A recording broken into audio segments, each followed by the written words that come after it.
Halo sahabat anime, selamat datang di channel Anto Ayats. Dan sebelumnya admin doakan semoga kalian dalam keadaan yang baik-baik saja. Untuk kali ini admin akan membawakan lanjutan cerita Akatsuki no Yona Season 2, di mana ini merupakan video pembahasan part ke-12 yang kalau di manganya ada pada chapter 73. Di awal cerita, dimulai dengan Yona dan Swan yang saling bertatap muka dari jauh. Di sisi lain, Hak yang melihat Yona hanya berdiri terdiam, segera memanggilnya, dan kemudian dia pun mengikuti arah pandangan Yona, yang membuatnya terkejut ketika melihat Swan. Hak merasa marah dan terkejut karena Swan adalah teman yang telah mengkhianatinya dengan membunuh dan mengambil tata raja Il, ayah dari Yona. Sementara itu Jenderal Judo dan Geuntai mendekati Swan dan ikut terlibat dalam situasi tersebut. Melihat Swan dan pasukannya, Yun merasa khawatir dan meminta instruksi dari Yona untuk mundur.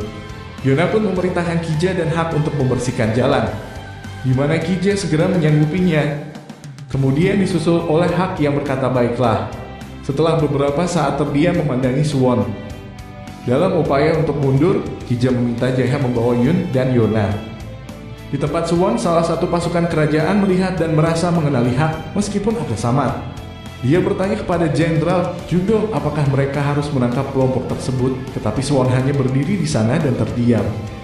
Jenderal Geuntai menanggapi bahwa kelompok tersebut cuma bandit yang mungkin tersesat dalam pertarungan, sehingga biarkan saja kelompok tersebut.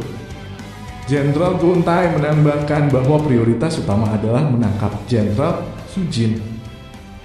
Berpindah ke tempat Jenderal Sujin, di mana dia memerintahkan untuk mengejar kelompok Yona dan Hak CS. Tetapi tiba-tiba ia dan pasukannya terkejut melihat Swan yang berdiri memperhatikan mereka dari kejauhan.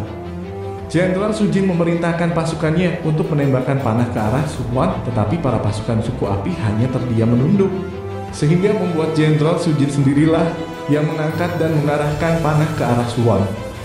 Melihat hal itu, Jenderal Judo mencoba melindungi Swan, sementara Jenderal Geuntai maju dengan kudanya dan bersiap menghadapi panah dari Jenderal Sujin. Namun, tiba-tiba Jenderal Sujin ditikam dari belakang oleh pasukannya sendiri dan jatuh dari kudanya. Jenderal Geuntai, Jenderal Judo, dan Swan terkejut melihat kejadian tersebut.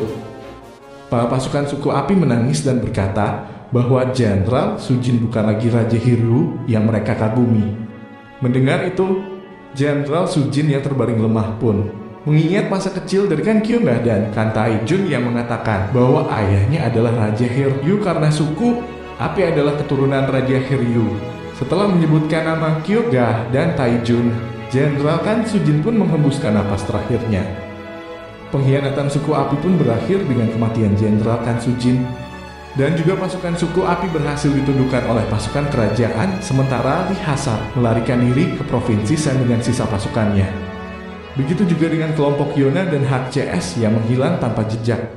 Berpindah ke istana Saika, di mana Kan Kyunga bersujud kepada Swan dan mengaku bahwa ayahnya telah bekerja sama dengan provinsi Sen untuk membunuh Swan dan menguasai kerajaan Koka. Ia merasa bertanggung jawab atas kejahatan ayahnya dan meminta Swan untuk membunuhnya dan juga keluarganya sebagai rasa tanggung jawabnya. Namun Swan memberikan ampunan kepada Kan Kyunga karena ketidaktahuannya akan pengkhianatan ayahnya. Swan mengangkat Kan Kyunga sebagai jenderal suku api karena kecerdasan dan kemampuannya dalam memimpin suku api.